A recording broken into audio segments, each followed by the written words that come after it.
My name is Marian Jackson, and I am one of the judges for the Society of Decorative Painters certification program. And I want to talk to you today a little bit about color balance. If you think of your painting as a pond, now I'm a frog, and I want to hop all around your pond and see everything that's in it, but I can only jump on the stepping stones that are the same color. Now, one of the applicants has very kindly allowed us to use her painting to illustrate this. Bear in mind that the colors are not necessarily true. This is my home inkjet printer. So, I'm a frog, and I'm going to start on the yellow. Okay, now if I can only jump to a stepping stone of the same color, where do I go? I've got a little bit of yellow here. And I've got a little bit of yellow here. That's it. I'm kind of stuck here on these yellow roses. So basically this yellow color needs to be repeated more often throughout the painting to allow the frog to jump to stepping stones.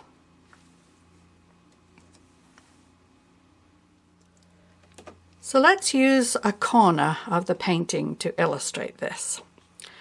Here's our yellow rose, and we need to do stepping stones to enable us to go around the painting and up and over. So the first thing to remember is that leaves are not just green. Leaves can be any color. They can be any combination of color. There's no reason why this leaf here couldn't have had a lot more yellow on it. Here's a little flip here that is a cool color. That could have been yellow to lead the eye out of the rose and into here and into the pansy. The same thing up here. Now, there are some yellow tints over here that are lovely, but they're not a stepping stone enough to lead the eye through to something else. Now, the pansy is lovely, but instead of being one color, and I did Google this, could this main front petal, could this have been a repetition of the yellow so that we still have some violet up here, but this whole front would have been yellow? That would have enabled the frog to jump from here to here. Stems and tendrils are always avenues for repeating color. Again, they're not just green. Even a yellow highlight here and here would have led the eye up and over to here. Could this center vein have been more yellow? Could we have added a flip here? That's a nice straight side. Could you have added a little flip here that was yellow? Could this flip have been yellow? Could this daylily have gone from yellow over to orange? Could we have had a lot more yellow in here? The same thing with this stem here. It's beautifully highlighted, but could it have had more of the rose yellow in it? So now that we've got the frog, the ability to jump from here to here to here to here. And again, everything doesn't have to be green. These tendrils could be any color you needed. They could have been just pure yellow. They don't have to be green. They can be yellow, they can be red. Again, the bracts on the bud could have had more yellow in them. Again, this little violet, and I would have to Google that. Could this have had more yellow on it? This definitely could have had more yellow tints to bring the eye up. Not necessarily out of the picture here, but definitely in here to lead the eye up and over to some yellow on here. These are just suggestions. And again, just remember that frog. He's got to have, even though there is yellow here, there's nowhere else for him to go. He's got to have a big enough portion of yellow of any color to jump onto to move around the painting.